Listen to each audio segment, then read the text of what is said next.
Here we are, at last. Hey, got our hands on the GT DD Pro. Check it out. First unboxing. This took me, what, 3 or 4 days to actually get this. It's been in the country 3 or 4 days. Finally got our hands on it. First direct drive that we're ever going to try. I'm like a kid at Christmas. It's an early birthday present. Look at this, driven to perfection. I love the package. One thing about Fanatec, love the packaging.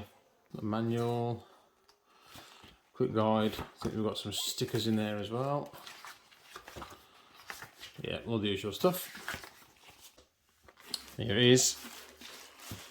Here's the wheel. Well, this is the first look of this wheel up close. Oh, I feel so excited. Well, look at that. Look at that, looks beautiful. Actually, looks better in real life than I thought, actually, to be honest. I did think that, after read some of the reviews, that it felt it was going to feel a little bit tacky, but it feels pretty solid, pretty robust. All the buttons to remap, everything you've got there, so you can do your ABS, your fuel mode, all the rest of it, nice little stick there. Let's have a little play with this when we load it up. Here's the back. Comes with the QR1 light, quick release 1 light, so I think it's a matter of just twisting it on to unlock it. Pedal shifts don't feel too bad. Not too bad. I'm used to a magnetic shifter on mine, but they're not too bad at the minute. So far so good. That looks like the wheel, the base plate, so if you want to put that onto a desk, I think that's what that is for, the clamp in there. And we've got, oh, yeah, that's for clamping underneath as well. Right, and this is it. This is the wheel base itself. I'll tell you what, it's got some weight to it.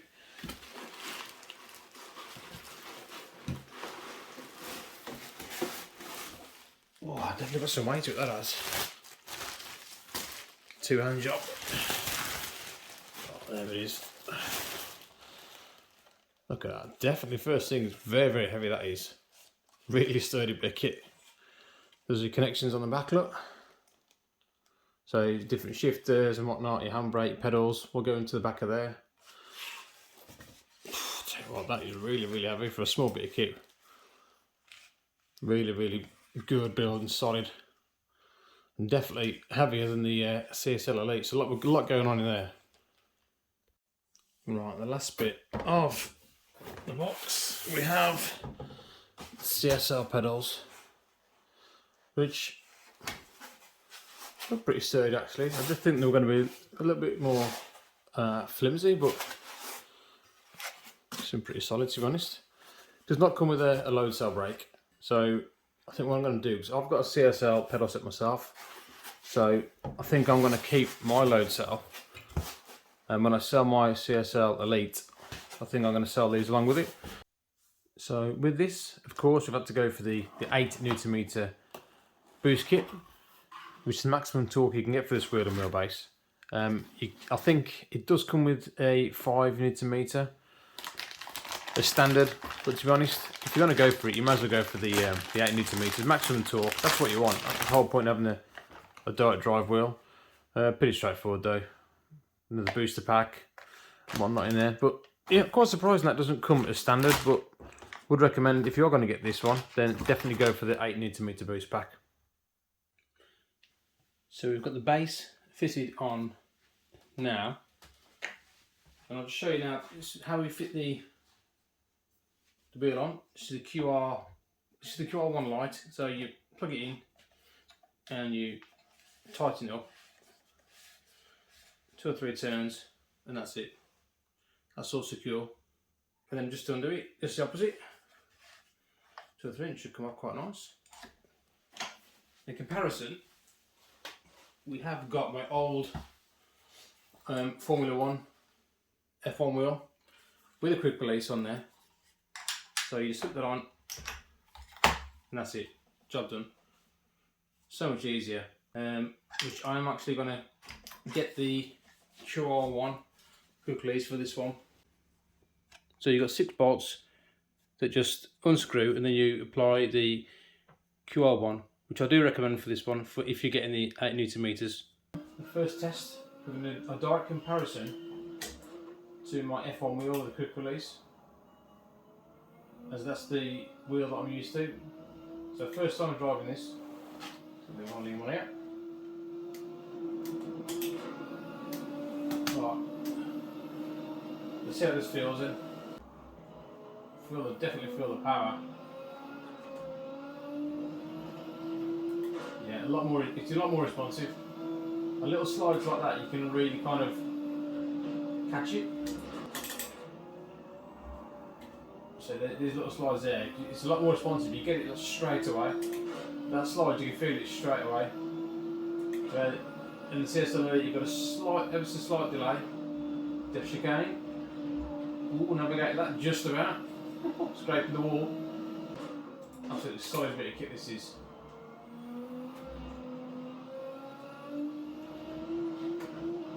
Look at that, I mean there's no way I would have saved that. In the CSL I would have gone then.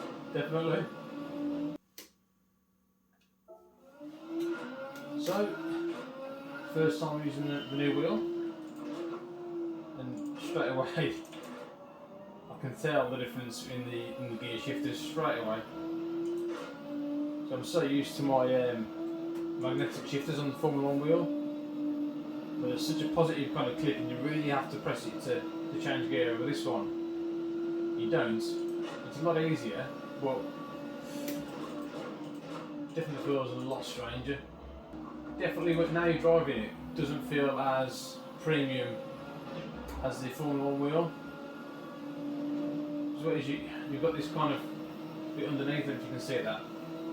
But you can feel that with your hands, so it's a little bit plasticky. Right, depth chicane coming up, see what we can do in this one. Just get through. No, it feels fine, feels not too bad. It does feel a little bit cheap in the Formula 1 wheel due to the plastic side of it, but it feels pretty solid. Right, so now we've tried both wheels first time. We tried the F1 wheel with the QR1 and the GT wheel with the QR1 light. Then we've got the QR1 for the Gran Turismo wheel. So let's have a quick look. So these are the fixings, and this is the quick release system itself. I mean, identical to the one on the Formula 1 wheel. There it is. Again, I'm not really sure why this doesn't come as standard, to be honest. There it is. So let's build it up. Own it, girl, you just own it. 'Cause your body's on fire. Show me how to control it. And go ahead, you flip and get higher. Girl, I love how you roll it. I put my hand. Now it's all fitted. Simple matter of just putting it on.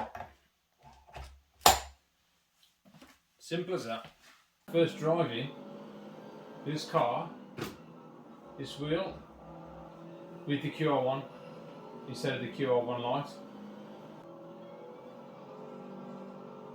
Kind of straight away, the transfer of weight now, you don't feel at all through the quick release. One thing I did notice after trying the QR1 light, that you tend to feel quite a bit of feedback coming through the actual device itself rather than the wheel. But with the quick release QR1, you don't get any of that. It's just all through the wheel. There's no clunkiness, nothing. Definitely worth it. And again, I don't know why they didn't put this with the package, make it standard. But this corner you can probably tell because you're going from left to right straight away there. There's no notchy, nothing. Absolutely solid. So first impressions, what do you think? I think I highly recommend it. Absolutely awesome bit of kit. I mean, we've literally just tried a few laps. We're just touching the surface, to be honest. We haven't even gone through half the other settings of the wheel. So I mean, there's a lot more to look into. But in terms of the solidness of the wheelbase, the feel of it, it's just unbelievable, to be honest. I mean, the thing wants to rip your hand off. It's so powerful. You can feel every bit of the car. But like I said, we've got a lot more settings to go through, so it's going to take a lot of time to get used to, because I think muscle memory, you get so used to the old wheel that you're at. One thing I will say, if you're looking to get one of these, please be aware of the custom charges. I got absolutely stung by UPS. I mean, I paid over €700 for this, and then UPS turned up at my door demanding another £140 before they could release my order. It took me 4 days of back and forth emailing to finally get hold of it. They did let me off with £12, thank you UPS. But just be aware, if this is costing you €750, in reality, it's going to cost you more like €800-900 easily. So something to think about. But yeah, highly recommend it. Brilliant first impressions. And happy racing. Let's go kick some ass.